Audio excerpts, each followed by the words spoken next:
This is a message to the citizens of our world. Protests begun on Wall Street. I like it. It was called Occupy Wall Street.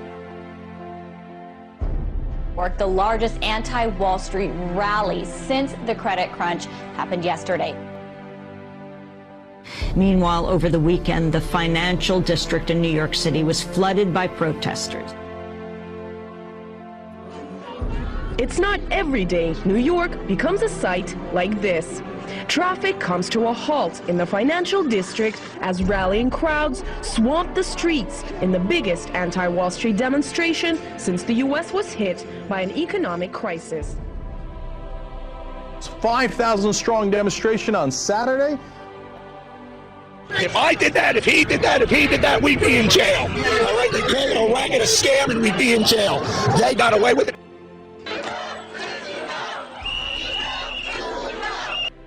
Take over Wall Street and sit down and not leave. So some of that has continued at Zuccotti Park. If they think that their system can go on any longer, it is they who are crazy. They will try to stop us, and they will try to turn us against one another. No way, man. But no, we must remain united as one and divided by zero.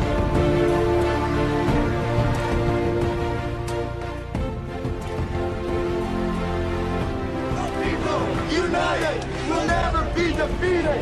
The people united will never be defeated. We aren't going to put up with corporate corruption anymore. We aren't going to put up with corporate money in our politics, corporate money around the world, controlling everything, controlling all of our natural resources, controlling all of our lives. We want a new capitalism not fueled by wars, one that doesn't pass all its wealth to a handful of white guys and call that free trade. Yeah. Woo! One wherein the elderly actually get paid their retirement monies. We'll have capitalism, but we'll also have socialism. And education and basic compassion and health care. I'm talking about a system that rewards hard work and ambition, but cares for its weakest child. And being called a feminazi for saying these things will be considered treasonous. We're gonna shut down Wall Street!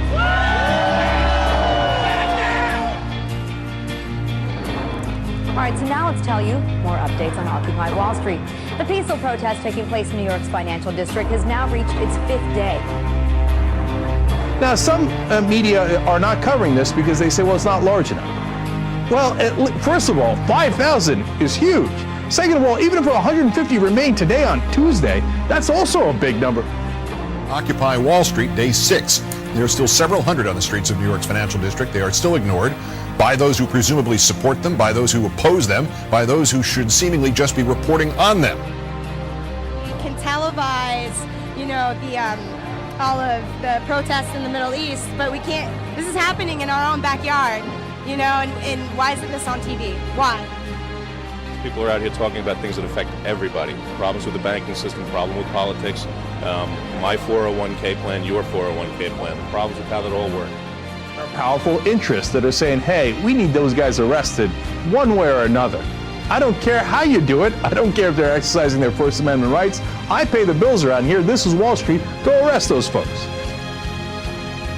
The whole world is watching. The whole world is watching. The whole world is watching. The whole world is watching. The whole world is watching. The whole world is watching. The whole world is watching.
I'm with Mr. Sam Cohen, who is a civil rights attorney. That's right. And could you please tell me what you just told the group of people standing here in Zuccotti Park? Well, my name is Sam Cohen. I'm a civil rights attorney with the law offices of Wiley Steckler, Wiley Law. We have been aware of what's been going on here, and we believe that the action that is going on currently in Zuccotti Park represents the core of freedom of expressive association as guaranteed by the First Amendment to the U.S. Constitution.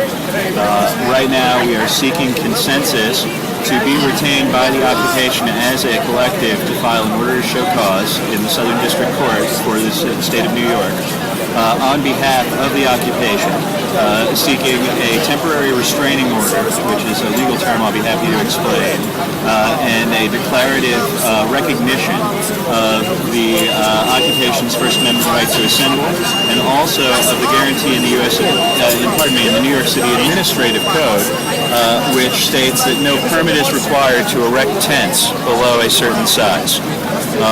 We believe that the tent issue is critical to the continuing of the occupation, and we believe that the NYPD has been applying the law incorrectly in a deliberate attempt to disrupt the occupation.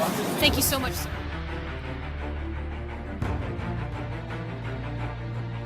It's been powerful, and I gotta believe that even though it may only number in the hundreds right now, this is going to grow, not only on Wall Street, but in communities all over America.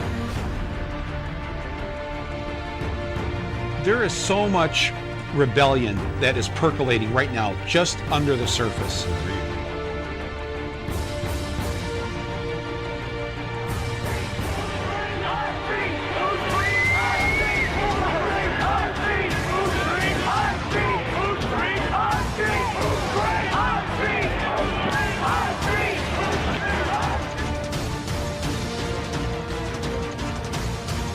I think there needs to be a many-pronged approach. Civil disobedience on Wall Street is one approach.